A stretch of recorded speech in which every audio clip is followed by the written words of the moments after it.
Hello, everybody. Welcome back to the NBA Front Office Show. Happy Wednesday, Keith. Do you call Wednesday Hump Day? Is that still a thing? Yeah, I don't know. I don't go to an office anymore. So Right? when you do what we do, every day is like the same day. So we just Exactly. kind of keep rolling along. So it's yeah, I honestly, if it wasn't for my wife and daughter, I don't know that I would have a real good grasp on what day of the week it is, Mm-hmm. period. So that's that is often a challenge for me if school is out or my wife's on vacation or anything, then I'm like, good luck with figuring it out. See, we are 100% on the same wavelength because that was one of the first things that I saw when this morning I open up X and there's somebody mentioning Happy Wednesday, it's Hump Day or something, and then I'm like, I haven't called it that in a long time, ever since those camels, the Mike, Yes. the Hump Day, all that stuff, and it dawned on me there is no middle of the week for people like you and I. It's all the same, whether it's a Saturday, whether it's a Wednesday. It really doesn't seem to matter. Without a doubt. Yeah, it just is. Yeah, it's all days that end in Y with hoops in them. So, which is, by no means is that a complaint. It's a great. I'll take it. But yeah, it is. Yeah, it's a little weird sometimes. As Bon Jovi would say, it's all the same, but only the names have changed. All right, let's get into some basketball talk here. The NBA Cup, the quarterfinals, they are set.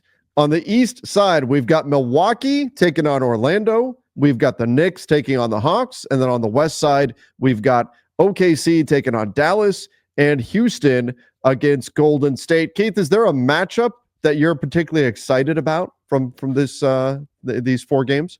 Yeah, probably the one I like the most is that Thunder Mavericks one. I think those are probably the two best teams going head to head in this little mini tournament here. So that's the one. But all four of them are very interesting to me. I think the Thunder are one of the best teams in the league. Dallas was in the finals last year. Rockets are one of those teams that's an upstart. Golden State has slipped some recently. They're on a pretty long losing streak right now, but they're still a pretty good team. And then over in the East, I think that Milwaukee-Orlando game should be a lot of fun.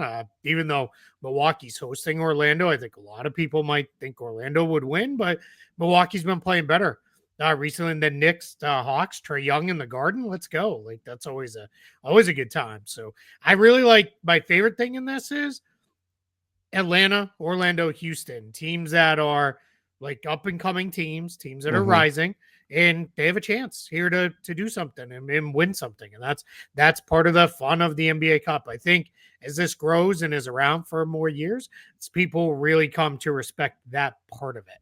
Sure. Yeah. And there is the potential here for a team to go on kind of a Cinderella type run here. Especially, like, I would say out of these teams, the Hawks are probably the least of the group, but they've got 2 wins over the Cavs this year. So you can't count them out. Like, you never know what's going to, especially in just a one game, win in advance type of situation. You never know what's going to happen. And that kind of unpredictability, I think, leads to excitement. So I'm here for it.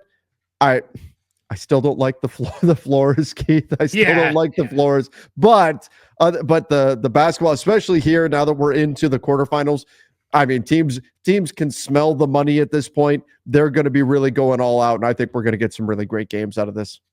Yeah, I absolutely think so too. I'll add one note to your Hawks. The Hawks have beat the Cavs twice this year. They beat the Celtics. Mm-hmm. They are also the only team this season to lose to the Washington Wizards. They lost to them twice, and that's the Wizards' only 2 wins. Because go figure. Right? Yeah. The Wizards the Wizards have won their first 2 games, I believe, which were both over the Hawks, and then they have proceeded. Or I'm sorry, they lost their first 2 to the Celtics and Cavs. Then they beat the Hawks twice. Then they've proceeded to lose 15 games in a row. So. That's the most absurd thing. Because the Hawks are not a bad team. They're not a great team, but they're not a bad team. And so the Hawks are not only the only team to lose to the Washington Wizards this season, they're the only team to lose to them twice. They may very well wind up ending the season as the only club to lose twice to the Washington Wizards. Wow, that I Yeah, did it's a not realize good that was the point. case. It could be like they really might be the only team the Wizards get beat twice. So yeah, that's something. I Yeah. don't know what it is, but it's something. I guess matchups are everything That's it. when you're in the NBA. In Keith, fairness, before they did beat them one other. They've already played them 3 times, and they did beat them in the third okay, matchup. So at they least figured it out. they got that going for them. But yeah, They yeah, got they're one Washington. and three, We're not exactly one putting and two. the last year's Pistons on notice yet, but we're not they're not completely off the Mm-mm. hook here. Like the Wizards gotta find a win at some point in this, and they've been trying, man. They are going like they've really pushed for some victories lately. What I do Mm-hmm. like though with Washington, I will say this: there's probably been a couple games in this streak where if they said, you know what, we're just going to run Valanciunas and Kuzma and Brogdon and Poole a whole bunch of minutes and forget playing the kids, and we're going to get a win to get off this losing streak. They haven't done it. They have stayed the course. Alex Sarr, Bilal Coulibaly, Bub Carrington, and Keshawn George are all playing and playing a lot. So, Mm-hmm. which is really important for Washington. I think that's they take the losses, but we're gonna play our kids and we'll figure it out together one way or another. Keith, make your pick. Who's winning these 8 teams? Who is hoisting the trophy and pocketing the cash at the end? Yeah, I'm gonna just go very chalky here and pick the Thunder because Mm-hmm. they're the best team that's in this, and I think they're the best team by a pretty good margin. So I'll say Thunder over Bucks. Just the Bucks are playing really well right now. I think Thunder over Bucks, but give me almost any combination, and I'm happy for it. So I am going to go. I'll go with the upset then, and I'm going to All say right, it's going to be the Houston Rockets, who have nice. been playing really good basketball lately. Golden State is in a little bit of a funk right now. I think they can get by there, and then just the youthful exuberance from this Rockets team, I think, will carry them through and get them to hoist the trophy. But here's the great thing, though: I can make a case for every single team on this board, and Yeah, that is a wonderful thing for the NBA. yeah, absolutely. I mean, this is what it's about. You have some of the star power teams, and then you've got a handful of the teams that are, like I said, they're on their way Mm-hmm. up. And as much as we were kind of picking on the Hawks, they are at 500. They're Yeah. playing pretty good basketball right now. Trey Young has really shifted his dynamics. I've written a lot about this on the basketball bulletin. We're going to talk about the basketball bulletin in a little while at the end of the show. But with Trey Young, he's really shifted into being much more of a playmaker this Yes. year than looking to be a scorer. And they're running a lot of stuff through Jalen Johnson, Dyson Daniels, Zachary Risachet, and DeAndre Hunter, who's never really been a bench player in his career, is coming off the bench and really seems to have taken to that role and is playing pretty well. This is a Hawks team that's a lot of fun. They've like vaulted way up there on my league pass rankings Mm-hmm. because they're so fun to watch and they're just young enough that they do some absolutely absurd stuff once in a while where it makes you just kind of laugh because it's like, oh, there's a pass 30 rows deep into the seats that had like it would have to be Wembanyama standing on Kristaps Porzingis' shoulders to catch it. Like, what were you thinking? And it's just, those things are kind of fun too. But yeah, they're fun. Yeah, I love your Rockets pick though. I kind of like in this too. How many times have we said we've got tastes of it in the NCAA, the play-in tournament? Mm-hmm. How many times have we said Steph Curry in a one-game elimination scenario? Like, how scary is he Right. to go against? We could get a series that with the Mm-hmm. Warriors Rockets started off, and then if they make a little run. So yeah, I'm I looking mean, forward to it. I think it's gonna be fun. Steph did it in the Olympics, so Yep. you never know. Doesn't feel Yep. great picking against him. Doesn't Nope. feel great. Nope. That's for sure. All right. Speaking of the Rockets, they are adamant they will not trade core players. It's like they're trying. I don't know if they're trying to convince themselves or everyone else, but it's like every chance they get, they are shouting from the mountaintops, "We are not going to trade for a star." I've said it a bunch on here, though. I still have a hard time believing that if the Bucks call up and say, "Hey, let's talk Giannis trade," the Rockets don't drop everything and immediately Yeah, start digging into that conversation. I'm with you. I mean, I get why they're saying it. It's great to say it. It's basically sending a message to your young group. Hey, we trust you. We're going to run with you. We have no like fear of like anything with not playing you guys. Super excited about all that stuff. But yeah, I think it is kind of what becomes, I think, really fun for the Rockets is you can say all that, and then if you wanted to make a trade for Giannis or Kevin Durant, I'm only mentioning them because those are the guys they've been linked to.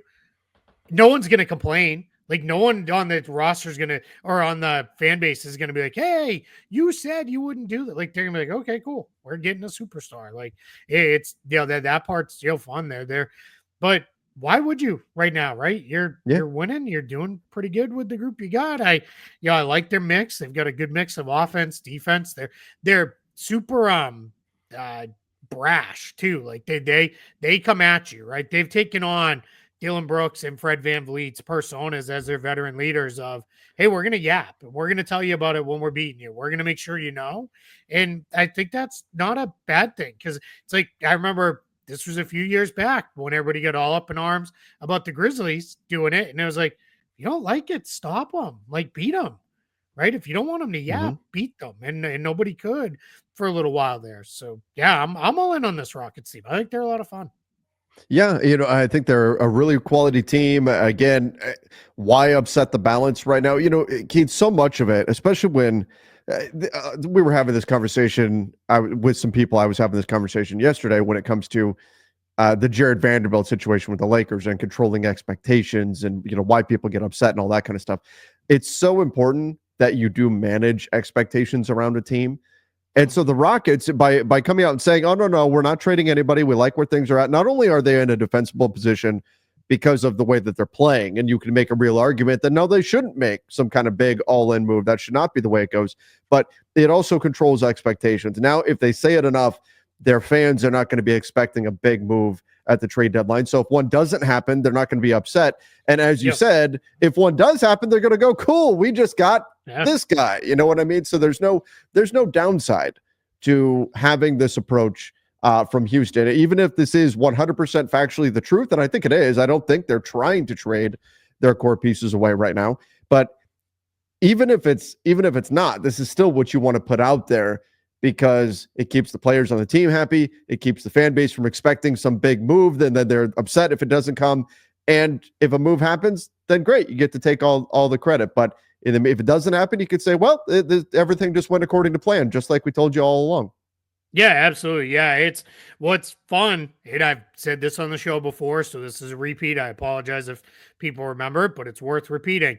They can get to $40.8 million in basically expiring money. There's some options and non-guarantees in there, but expiring money, team-controlled money without touching a core rotation guy.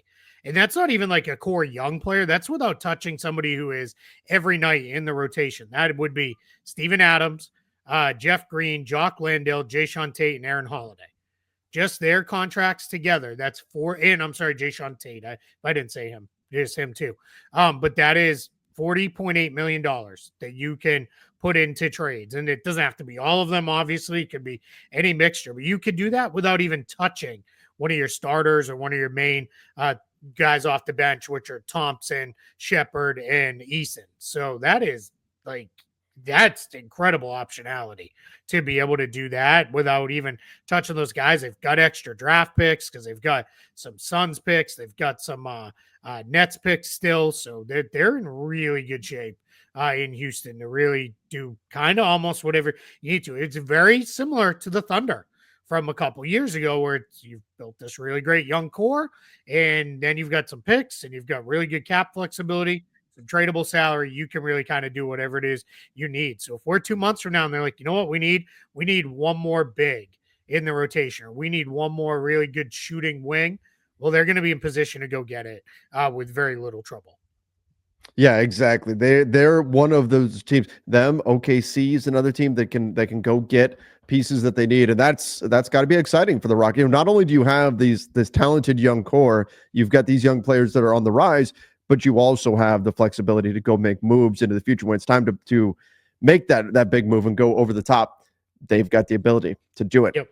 All right, let's talk about another big move that's going to be coming here. Brandon Ingram, Shams Charania. saying that essentially the Pelicans are either going to extend Brandon Ingram or they're going to trade him by the deadline. I'm definitely leaning towards the latter, but it's essentially come out over the last few days that the Pels are willing to go. This is from Michael Scotto of Hoops Hype. The Pels are willing to do like the 35, 36 million-ish range, like somewhere around what BI is making right now, maybe a little bit more, but they don't want to do the full max, whereas Ingram himself wants a max contract and would be wanting to go to a team that would allow him to win and is a quality organization and all that sort of stuff if they do wind up trading him. Keith, I still think, unless the entire league just says, Brandon Ingram, we're not going to come anywhere close to an extension for you. We're not going to get you anywhere near your number. We are not interested at all. If that's the message, then maybe an extension gets done in New Orleans. But it sounds like Brandon Ingram wants to get paid. And if he can find a team that's willing to do that, he'll greenlight a trade. Although there were some rumors that he shot down a deal, wasn't interested in going to Utah. So I think there are some, he's got some preference here in where he ultimately lands. But this could very well wind up being one of, if not the biggest names on the trade market here heading over these next couple of months. So certainly something we'll be monitoring. Yeah, it was a really good point made by, I saw Shamit Dua, who does a great job covering the Pelicans, made the point of Ingram shooting down going to Utah, says it's not just all about the money for him, right? Because I think in Utah it might take us a little while to get to being competitive, and it doesn't sound like he really wants to do that. So I think that's important to note. So maybe it isn't just I need a max contract or bust. What the big news here though is changed agents to Rich Paul of Clutch Sports, and clearly Clutch is basically gonna kind of put an ultimatum out there of, hey, if you don't turn it around in a huge way here, because I would also say that probably is the like unstated thing that would be okay, is like, hey, if we really turn it around and we're playing great all of a sudden, which doesn't look like it's going to happen, but they're going to put the pressure of either you extend him or you trade him or he's walking away in free agency and you're going to get nothing out of it. Now, again, that also leaves the option open of if the Pelicans come back and say, hey, so we know everybody else is only offering 30, we'll go to 35. All right, then maybe just stays in free agency too. Like you would never fully close the door. But yeah, that's the thing. His max number on an extension starts out at about $46 million. So about $10 million more than what he makes right now. That's why the Pelicans are reluctant, because look at their cap sheet. 30.6 for CJ McCollum. You've got DeJounte Murray at 31. You've got Herb Jones at 14. You got Trey Murphy's extension kicking in at 25. We're going to talk Zion here in a moment, but $39 million. They don't want Ingram anywhere near $40 million, because another thing we're going to talk about is this is one of the only two franchises in the league that have never paid the luxury tax.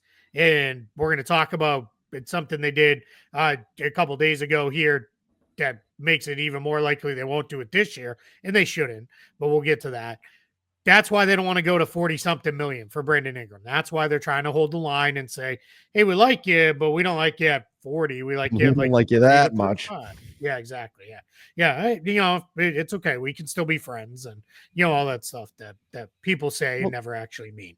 But yeah, like what happens, right? Is there going to be a trade market that's going to show up? Like, I do feel a little bit better for Ingram's side of it that he's with Rich Paul now, because they have a way of making things happen, and they will, my guess is we're going to find out shortly after Christmas, after the first of the year. The Pelicans and Brandon Ingram's representation are working on finding him a new home. Yeah. And then it'll be, discussed. And at that point, a team may say, we're pretty close. We could really make a run. What if it's the Rockets, right? And the Rockets are like, we could take them on. And if it doesn't work out, hey, whatever, we tried and we didn't really give up anything all that valuable to get him. Let's go. Like that, we could see something like that happen.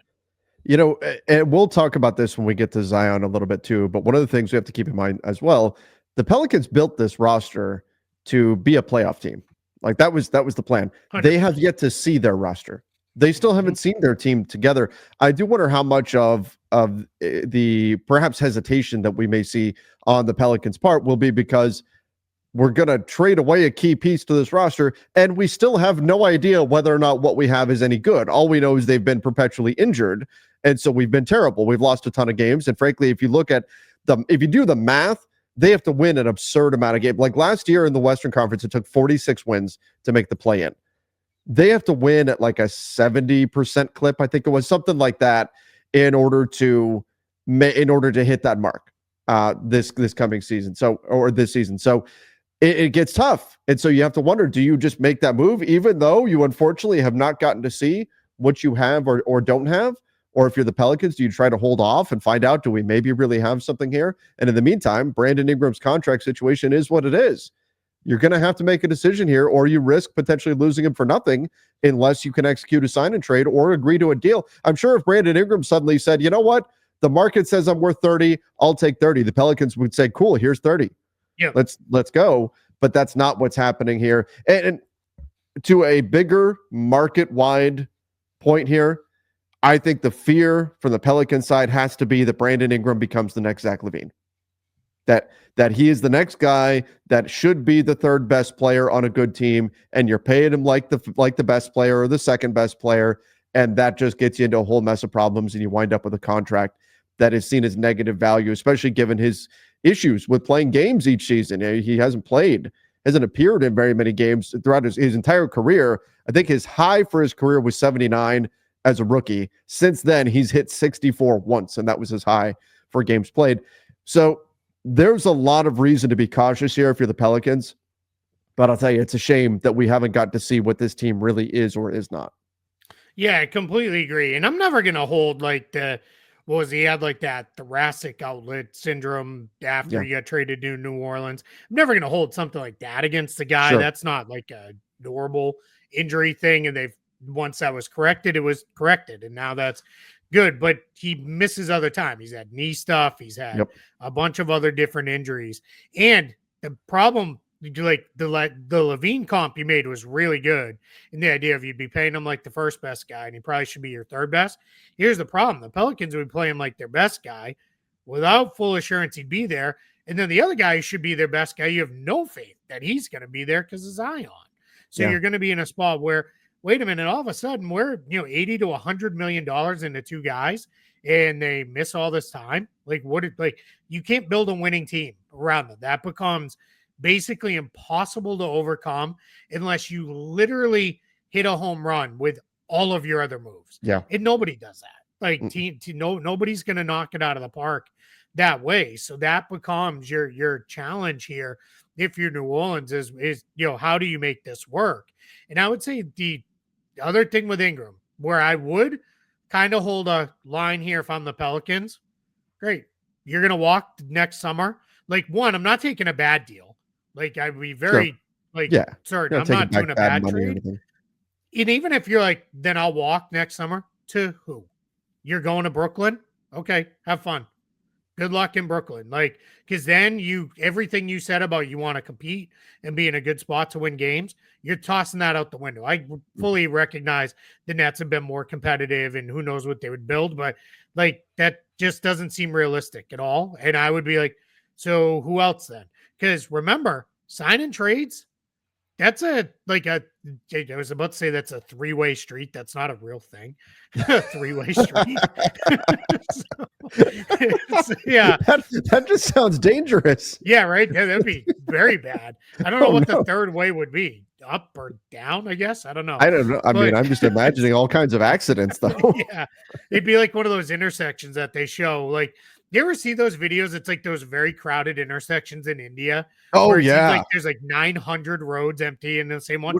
But yet what there's never accidents called there, too? And they're all zipping in and out of it. Oh, my God. Nobody hits each other. And yet I can't get through the four-way stop in my neighborhood without people, basically crashing into each other. But anyway, it's a three-party agreement in a sign and trade. You have the team the player wants to go to has to be party to it. The player has to be okay with it, and the team that is trading him has to be okay with helping to facilitate a sign and trade. So it's not everybody just says, "Oh, well, they'll just do a sign and trade." It's not that easy. It's not just magically somebody says, "Sign and trade me here." Because if the Pelicans are no, I don't want back the crap from T-Max that they would have to send to get you. Mm-hmm. Not interested. And T-Max be like, man, we'd like you as a free agent, but we don't want to give up anything extra to get you. So we're not doing that. So that's where that becomes harder. So, my guess will be Brandon Ingram is traded before the trade deadline. He is probably going to be the highest salaried player moved at this trade deadline. That would be my guess right now. So that would mean that Zach LaVine is not getting traded. Yeah, I still don't see that one. Like it's too hard for me to see that. Also, money. The Bulls are just they're playing just good enough that I think they might be like, well, why we don't need to trade everybody, right? Their pick is top 10 protected. Bulls. Yeah. Like the Bulls are going to wind up getting the 11th pick, right? Like we know that's the path we're on right now. They're going to get the 11th pick and it's going to go elsewhere. And then where does it go? San Antonio, I think. Yeah, something like that. Yep. Yeah, because they need another good player. Oh, no, that's just like the 76ers are going to give the 7th pick to OKC. Probably that's coming. That's coming. All OKC will probably end up with a top 5 pick from somebody else too. Somehow. Oh God. Thank God the Rockets and Clippers are playing good, because the last thing we needed was one of them to bottom out and deliver a great pick to the Thunder. Like, oh God. Man, they have all the picks already. While we're on the topic of the Pelicans, and this is a very Pelican centric show. Yeah, it is. But what did I tell you? We're going down the bayou. That's right. We're heading on south to the Big Easy. Keith, I was there actually a few weeks ago. Yeah, sure. So I was there for Pelicans Lakers, and I'll tell you what, man, driving in, on the long, I don't actually remember what freeway, because I just turn on the navigation and I just follow that. I'm not paying attention, right, to exactly what freeway I'm on. Not like back in the day when we had the maps and everything. Yeah. You're going to take the 401 over to the 55, and then you're going to do this, and we're not. So I'm following along, and you hit a certain point in New Orleans. You go to this long bridge to get in, right? And the whole time you're just looking to the water, going, are there gators down there? Probably. It sure looks like it. And then you hit a point. You hit this like graveyard section, right? And they're all above ground because of the flooding. So there's all these, these mausoleums and tombs, all these kind of things that are up there. It's like, I get it. I get why the Haunted Mansion for Disney is set in New Orleans. Like, it makes all the sense. You're driving in, you're like, man, this is scary. This is a little bit creepy here. What's funny is I've been a lot of places, a lot of weird places that no one would go to. My dad traveled for a living when I was a kid. I think if I haven't mentioned this before, he was basically home one weekend a month because he traveled all the time for work. So we would, every school vacation, no matter where he was, me and my mom would go and we'd meet him. Mm-hmm. If I didn't have something sports related to keep me home, we would go meet him. So I spent an entire up in the Northeast, they do February vacation and April vacation. They don't do a spring break. They do 2 split weeks off. I have multiple April vacations. I spent in places like Iowa, and 1 year we were in where was it? It was in St. Louis for a long time. 1 year. I've never been to New Orleans. I've never been there. And it's one of the places I really want to go. And my folks are moving to Texas, near where my sister lives. And we can actually, we're thinking about driving over. It's about a 16-hour drive from Orlando to where they're going to be in the Dallas area. And for us to drive over there, New Orleans is about halfway. So we think we're going to do that, stop, hang out for a few days in New Orleans, and then finish the rest of the drive. So I'm kind of excited because I've never been. I've always wanted to go.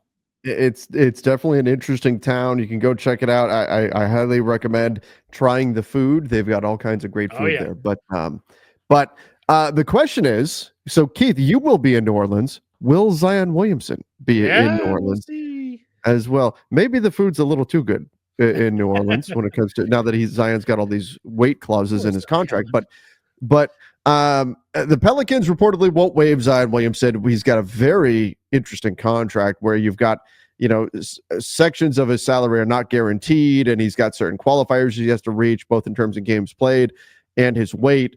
But the Pelicans will reportedly not waive him. The latest report on his hamstring injury is that he's nowhere close to returning for the Pels. So let me ask you this then, Keith. If you're the Pelicans and you're already moving Brandon Ingram, do you say to hell with it? Let's kickstart a new era. I can't imagine the market's going to be super strong, but do you test the market on Zion? I test the trade market for sure. Yeah, it's time. I would want to start over as much as I could with guys I feel pretty good about being available. I would not just waive him. There's no world where next season I would just waive him. Now we get into 26, 27, 27, 28. Let's say he misses the vast majority of the rest of this year and then next year's fairly similar. Then I think a lot more about saying, all right, we're done. We're cutting bait here. We're moving on. We'll figure it out. I would not just waive him, but yeah, I'd be listening. I'd put it out there pretty quietly. Hey, anybody want to talk Zion? Like let's have a conversation because I think it's time to really get a sense for like what could be out there. What could we do if we really wanted to reset this team? Because they've got other nice pieces, right? Dejounte Murray's a nice player. Trey Murphy's a nice player. Herb Jones is really, really good. Jordan Hawkins has had moments. Yves Missy looks really solid. I mean, has played really, really well. Like the complete silver lining of this season for the Pelicans is Missy. So, yeah, I would just be – I'd listen, but straight out waiving him, no, you can't do that. So, yeah, I agree. You can't waive him. And again, I would lament if I'm the Pelicans, the fact that I've yet to this team that aside from the biggest question mark with them was who's going to play center for this team. Well, Yves Missy has been better than I think we would have expected. But so you could bemoan the fact that they have not gotten to see this group together, but we know what Zion is at this point. I know he's still only 24 years old. I know he was supposed to be the next big thing, and that is a real shame that he has not been that at this point in the NBA because he's so exciting when he's on the floor. He's absolutely phenomenal. But if you're the Pelicans, you have to look for silver linings. You have to. This has been a disastrous season. What do they have? 4 wins right now? It's been a disaster of a season for them. They have a very slim chance already of making the play-in in the Western Conference. So you got to do what the Grizzlies did last year.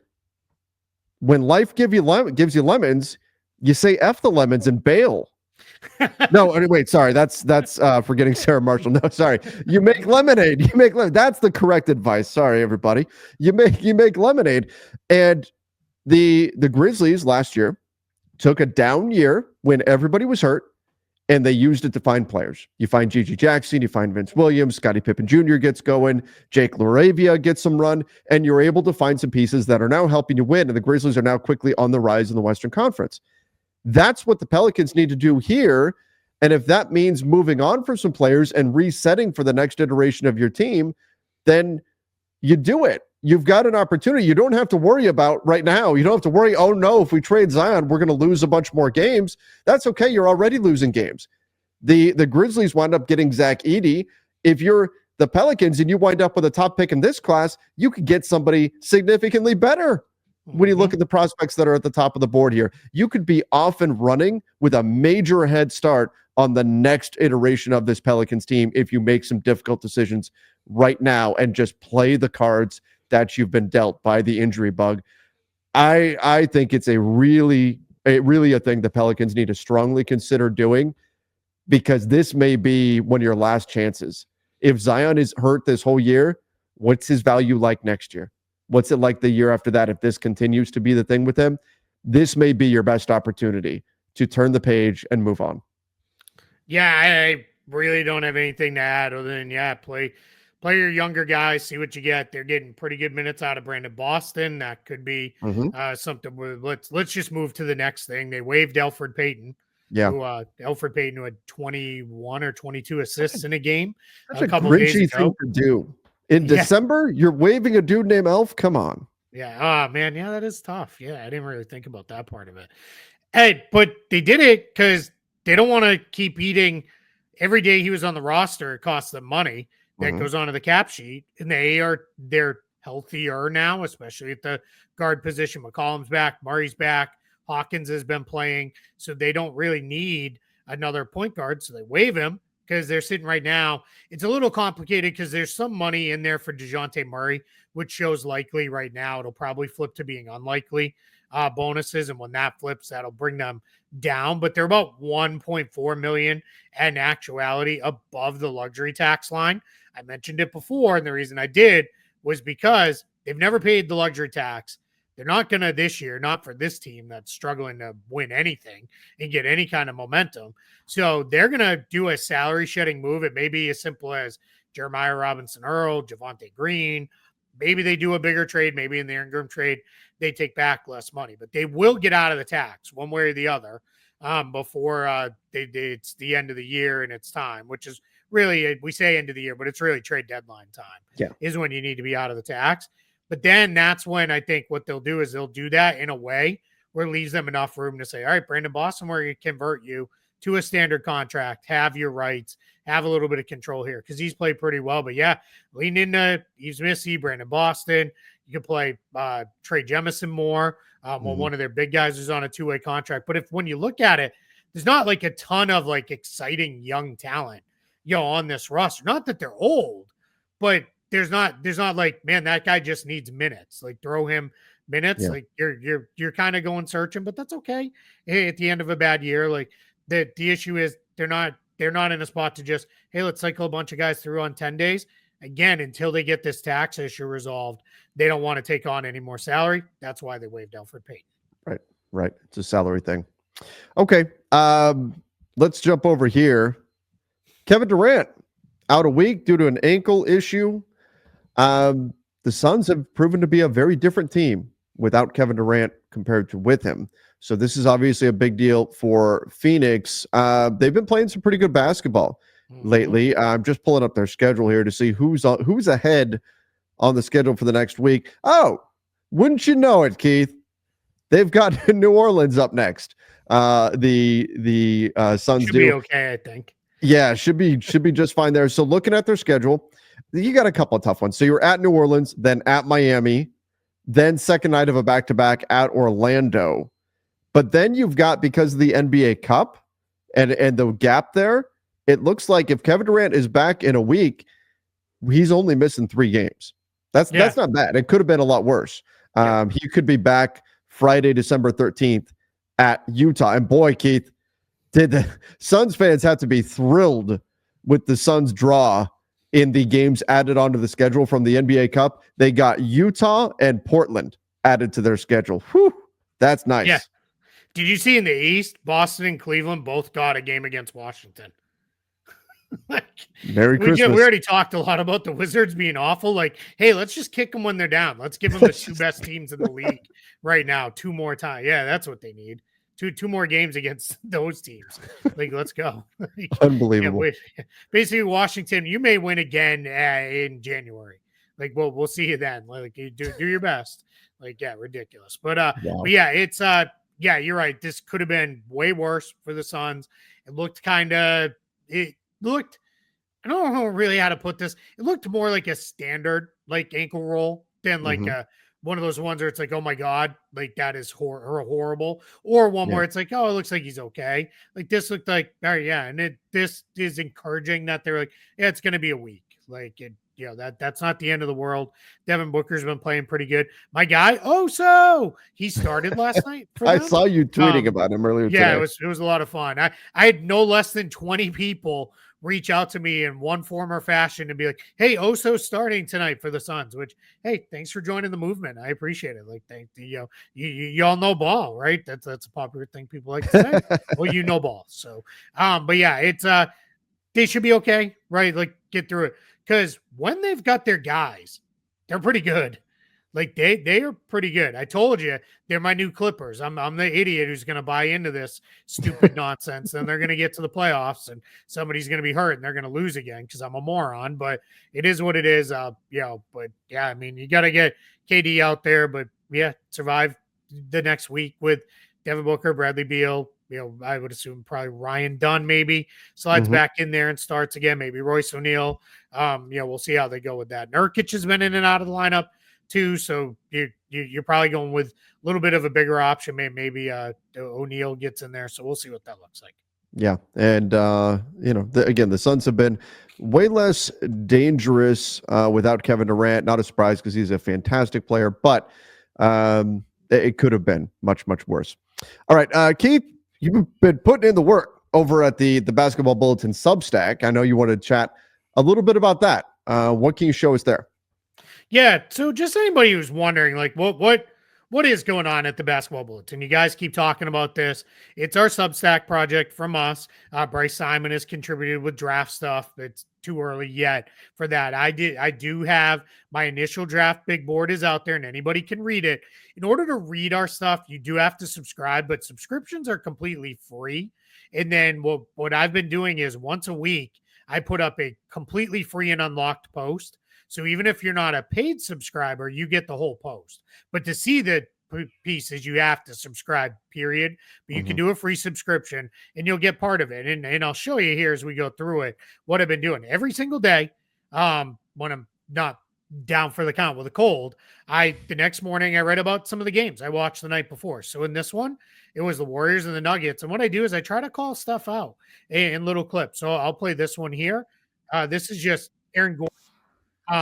Making plays here as a shooter. And the Warriors, their game plan clearly was leave him wide open.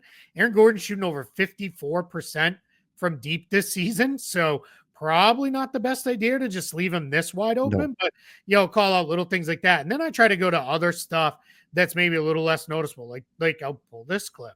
Julian Strother, so far all the Nuggets have asked him to do is play defense, run the floor, and shoot when you're open. But now they're letting him expand his game a little. So you see here with Strother, you're going to run a little dribble handoff. Nice. Driving kick read out to Russ. Yeah, Russ knocked down a three. So maybe that's the surprise of the clip. But, they're like, those are the kind of things that I'm trying to point out. Not the obvious stuff. Not, Giannis scored 50 points tonight and he's awesome. Like, we all know those things. I'm trying to call out little stuff and also make little observations from multiple games I've watched. They did a multi-clip breakdown on Jared McCain using his scoring tricks and how he can score. And then what I generally do is I'll give you 2 or 3 games there. And then when you get down here, you'll see this note that says to receive new posts and support our work, consider becoming free or paid. And then after this is where paywall's off. Everybody's watching can see here how it is. And then there'll be a couple games after that.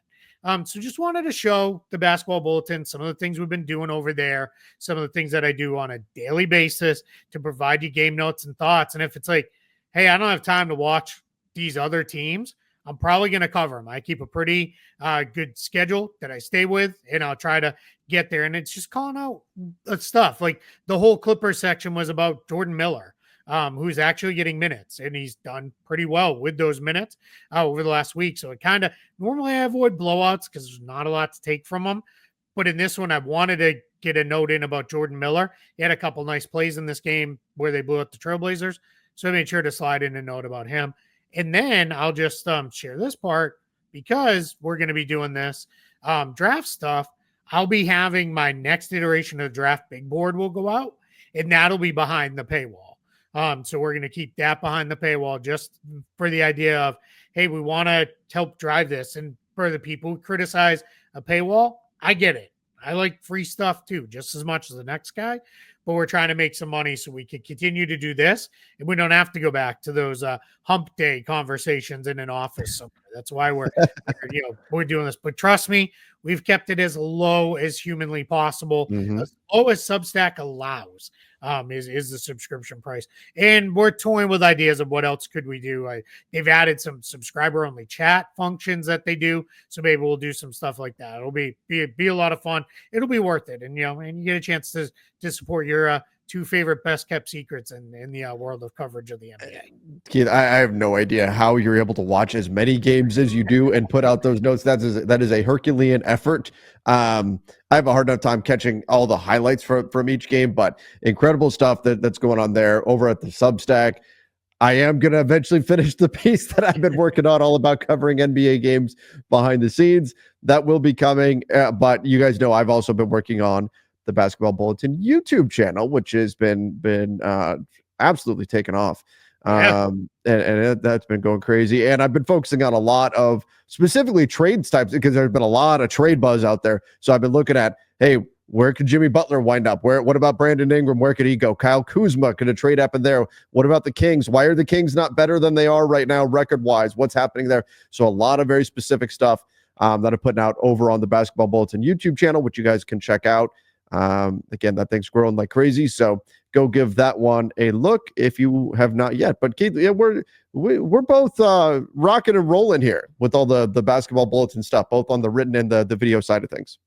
Yeah, without a doubt. It's a lot of fun. It's I had been doing like a version of the game notes. I would drop them on Twitter, and I had multiple of our colleagues who were like, stop giving them away for free.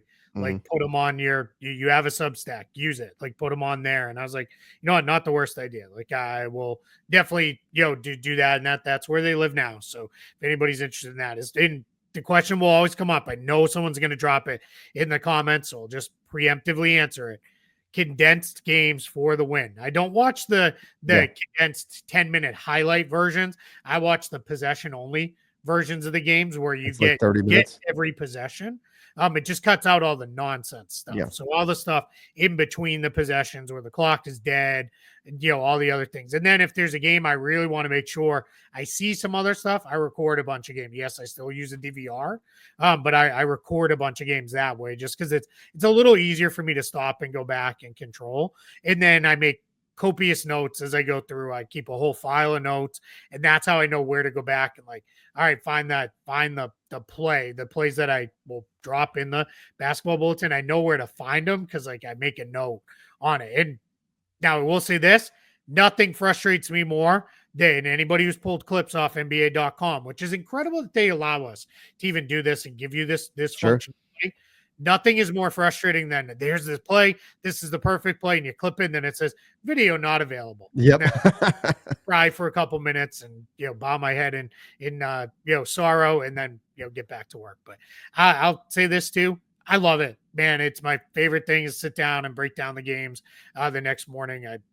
That's my first thing I do every morning when I'm up is I load up some games and start watching and start taking notes. And that's like my quiet little routine in the mornings. And I love it. So it's a lot of fun. And I've got some new stuff coming on Spot Track coming out soon. I wrote a piece last week that you can read that's out there. That's all about the Pelicans and some of the stuff we talked about today, some of the things they've got going on and difficult decisions they have to make. And we're 11 days out from the unofficial opening to trade season. So just spoiler hint, we're going to have some trade content coming on Spot Track, and we'll have some trade content coming here. And we're going to do fake trade Fridays or fake trade Thursday. I don't know. We'll figure it out.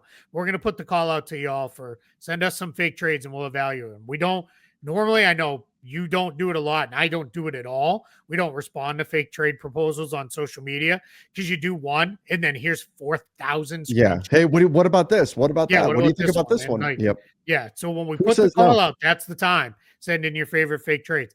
Bonus points if you use Spot Track's trade machine. If you don't use Spot Track's trade machine, I'm gonna shame you and be we're not gonna be friends. You will not get a hug and a kiss when I see you in public. So just know if you use the Spot Track trade machine, come up and introduce yourself, tell me who you are, I'll give you a hug and a kiss on the cheek.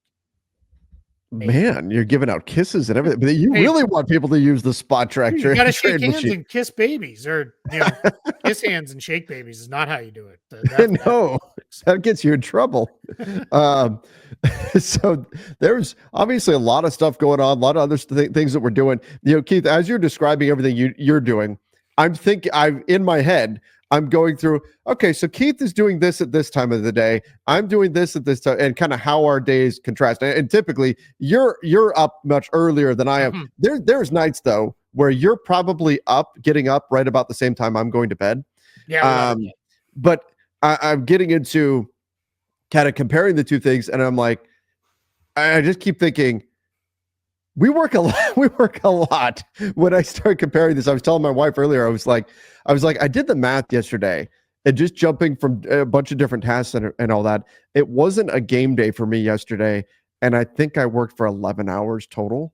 Yeah. Like it's just good. But then I stop and think, but how cool is it that we get to talk about basketball and do that? And so Yeah, I it don't doesn't ever feel like it complain when you're working that about long.